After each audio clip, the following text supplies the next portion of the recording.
The cold, sterile light of the Aegis Eternal's throne room reflected off polished black walls, casting long shadows that seemed to stretch toward the lone human at the center of the chamber. Ethan Vale stood with his wrists bound, clothes torn, and a fresh cut drying on his cheek. 2 towering guards flanked him, their exoskeletal armor gleaming, their weapons humming faintly, an unspoken promise of violence. But Ethan's attention was fixed on the woman seated on the raised dais before him. Empress Varela Kor. Even without the ornate battle regalia, the crown of obsidian metal fused to her scalp, or the eerie glow of her golden irises, he would have known exactly what she was. A ruler, a conqueror, a force that entire star systems whispered about in fear.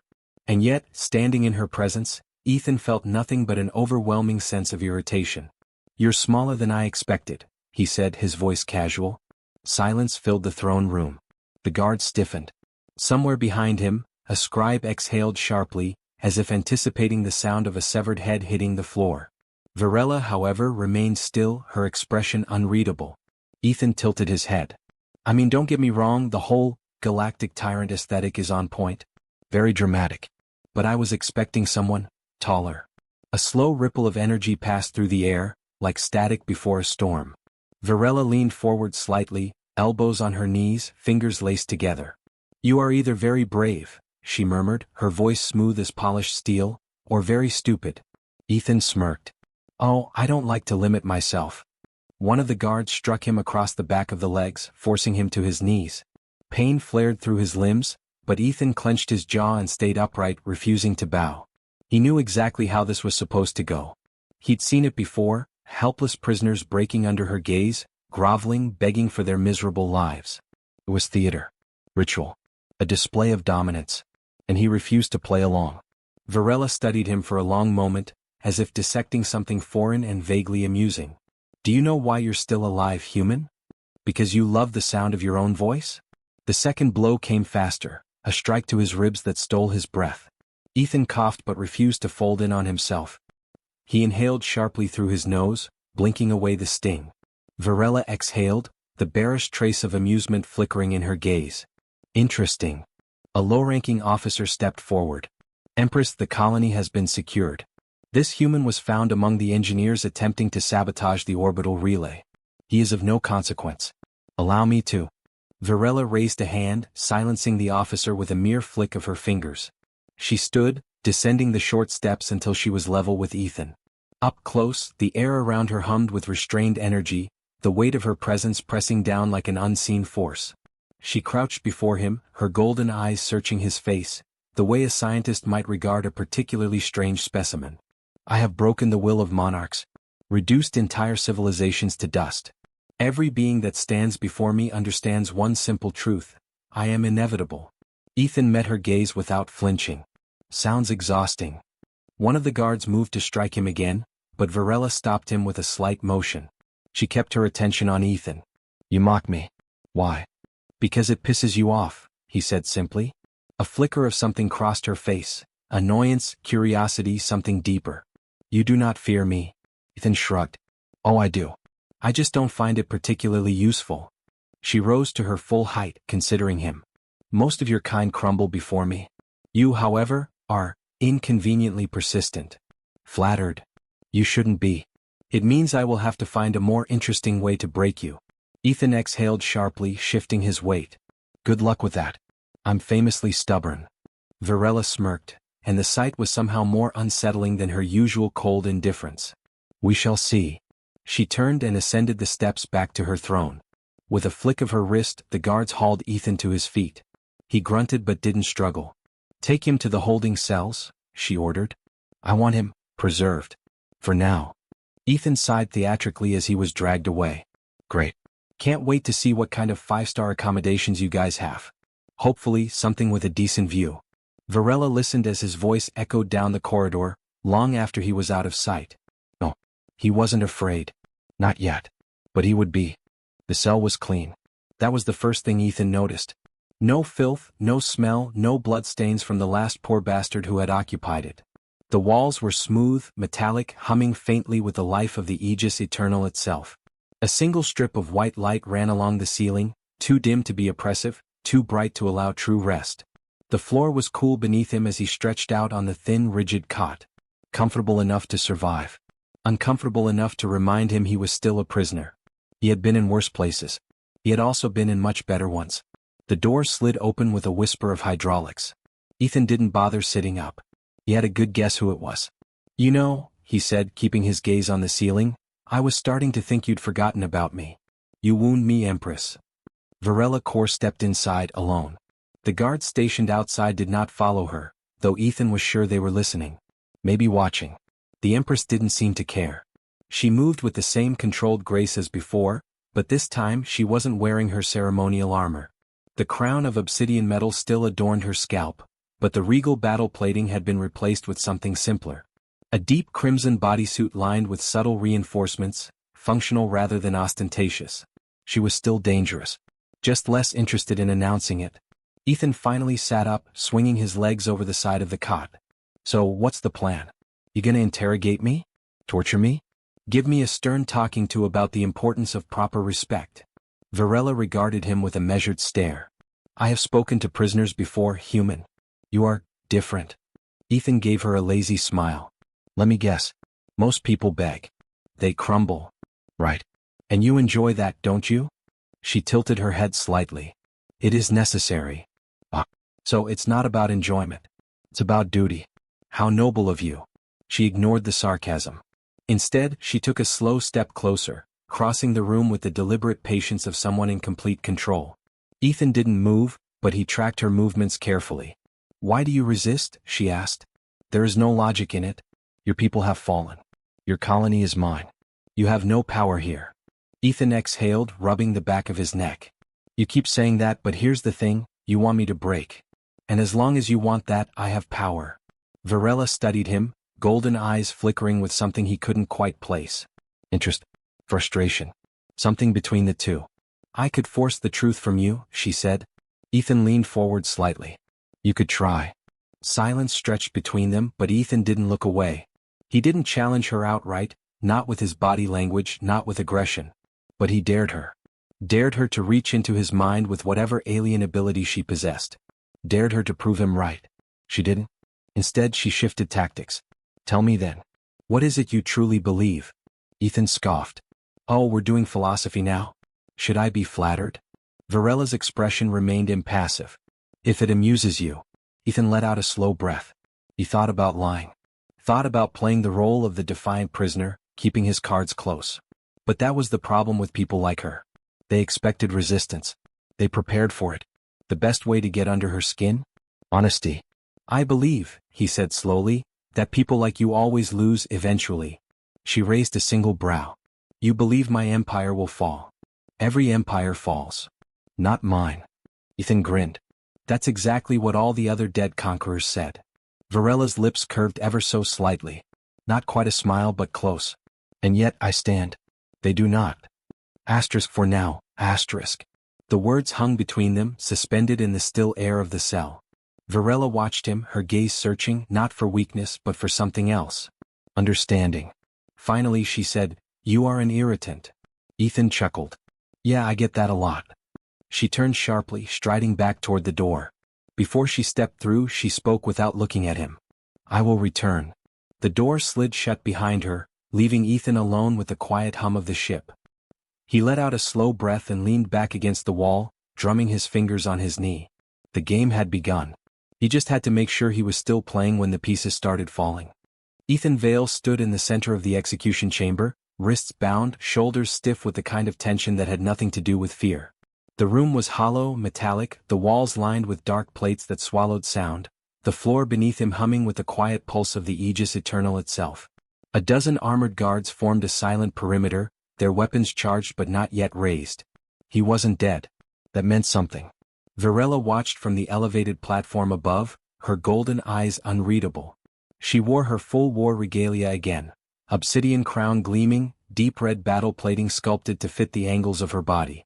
A conqueror at the height of her rule, looking down on a man who should have been nothing more than an insignificant insect. And yet she hesitated. Ethan let out a slow breath and lifted his chin. "Well, this has been fun." His voice carried through the chamber, filling the space that no one else dared to occupy. Real dramatic setup. You guys really lean into the whole menacing execution aesthetic. Solid work. No one reacted. The guards remained motionless. Varela said nothing. Ethan exhaled sharply. Okay, but seriously, are we doing this or not? Because I was promised a swift and merciless death, and frankly, the customer service here is terrible. A flicker of something crossed Varela's face. Not amusement. Something colder. You speak as if your death is inevitable, she said. Yet you mock it. Ethan shrugged as best as he could with his restraints. It's inevitable for everyone. Me. The guys with the rifles. The only real choice is what we do with the time we've got. Varela descended the platform, stepping down with measured precision. The air around her seemed heavier, charged with something unsaid. When she reached the floor, she stood only a few feet from him, looking up into his face with quiet intensity. You are an anomaly, Ethan Vale. Yeah, I get that a lot. Varela ignored the remark. I have had my fill of broken rulers, shattered soldiers, the echoes of civilizations that once swore they would never kneel. She lifted a hand, fingers ghosting through the air between them, as if tracing an invisible thread. Yet you, a lone human, you defy me without hesitation, without purpose. You hold no army, no throne, no power. Why do you persist? Ethan tilted his head slightly. Who says I don't have power? Varela studied him. You are bound. You are at my mercy. And yet, you're the one hesitating. The words landed like a blade between them, sharp and undeniable. The guards shifted, uneasy, but they did not speak. They had been trained to follow, not to question. Varela's expression didn't change, but the air did. The weight of her presence intensified, a storm pressing against the edges of his consciousness. For a moment, he thought she might kill him after all, not with a command to the guards, but with her own hands, something far more personal than a simple execution. Instead she turned. Take him back to the cell. The order came without fanfare. No declaration, no explanation. Just those words, spoken with an authority that left no room for debate. The guards hesitated, confused by the abrupt shift, but they obeyed. Ethan was pulled forward, his wrists still bound, his heartbeat still steady. As they dragged him away, he allowed himself a small, quiet smile. He had won. For now. But victories he knew never lasted long. The first explosion struck an hour later.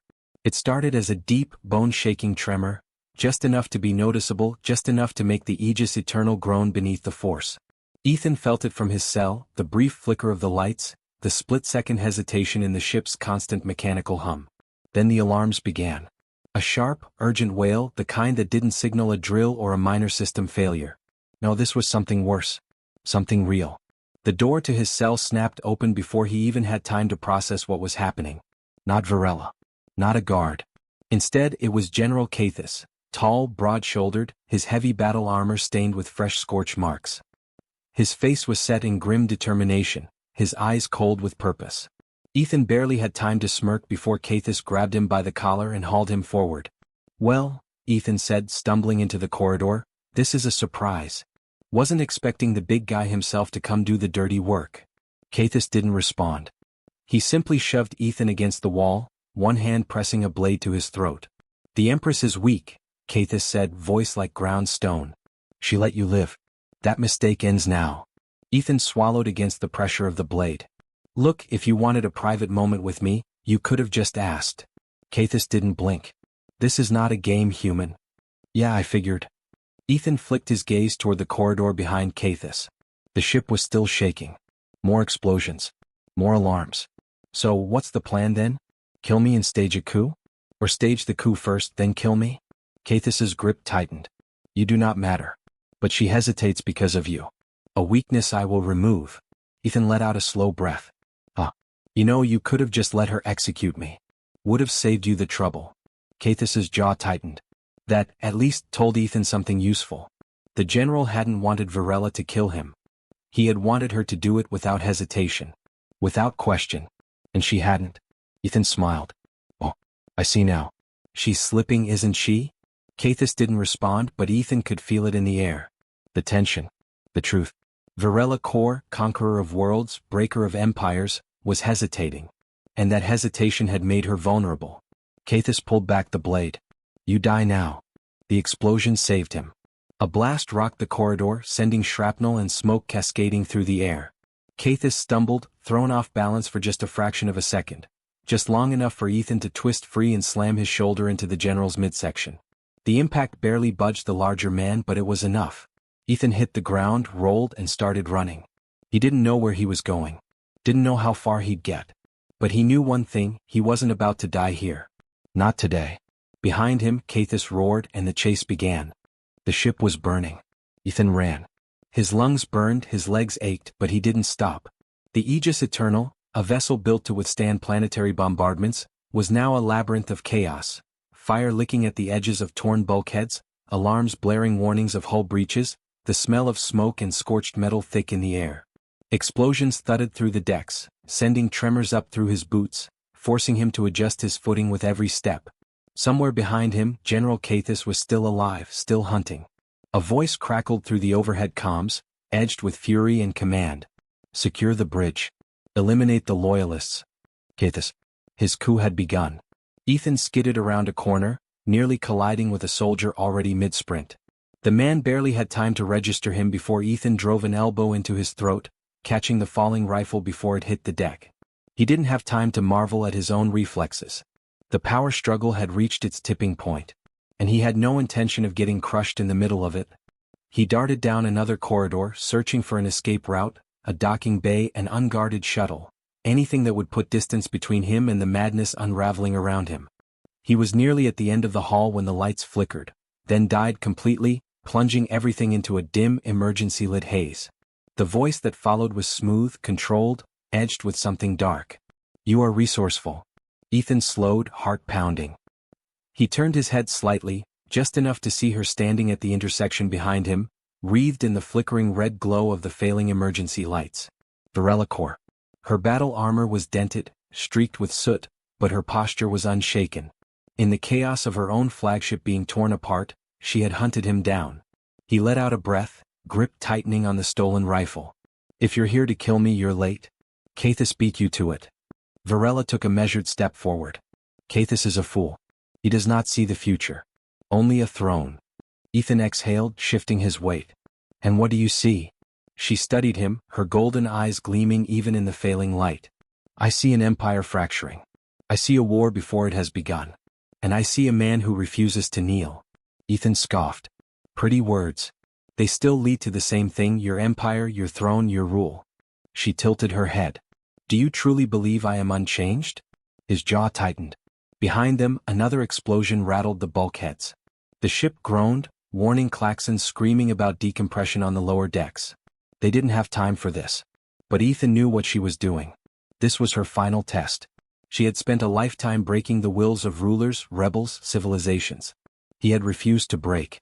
And now, in the middle of her empire crumbling, she was asking if she had been changed instead. He took a step forward, closing the space between them. He could see the faint scorch marks on the edges of her armor, the strain just beneath her carefully controlled expression. He spoke quietly.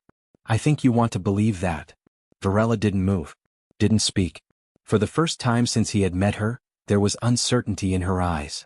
Then a metallic clang echoed through the corridor, and Ethan turned just in time to see Caithus step through the smoke, his armor scorched but his body unshaken. His weapon was already raised. Varela spun, fast as a blade. Caithus fired. The plasma bolt should have hit her square in the chest. Instead, Ethan moved without thinking. A sharp impact burned across his side as he shoved her out of the way, pain searing through him. His vision blurred, the sound of another blast roaring past his ear. Varela reacted instantly. She lifted a hand, and suddenly Caithus was lifted off the ground. He choked, his limbs locking as an unseen force crushed around him. Ethan hit the deck, gasping, pressing a hand to his side where the shot had grazed him. He looked up in time to see Caithus struggling, his body convulsing against an invisible grip. Varela's outstretched fingers curled slightly, and Caithus screamed. Ethan forced himself to his feet. Varela. She didn't respond. Caithus's body jerked in the air, his armor groaning as if it were about to collapse inward. Ethan took a breath and stepped forward. Varela. This time she hesitated. Her fingers trembled just slightly. For the first time she looked at him, not as a prisoner, not as a defiant anomaly, but as something else entirely. And then she let go. Caithus crashed to the floor, gasping, his body barely moving. He was alive but broken. Varela turned, stepping toward Ethan. He tensed, but she only looked at him, her gaze flicking to the burn on his side, then back to his face. "You stepped in front of a shot meant for me," she said, voice quieter than before. Ethan exhaled sharply. "Yeah, well, you still owe me a proper execution." Silence stretched between them, the chaos of the burning ship still raging in the background. Finally she spoke. "Go." Ethan blinked. "What?" Her expression didn't change. "Take a ship. Leave." He frowned. "And what about you?" Her golden eyes flickered. "I will see how much of this empire can be salvaged. Perhaps I will burn with it. But your fight ends here." Ethan studied her for a long moment.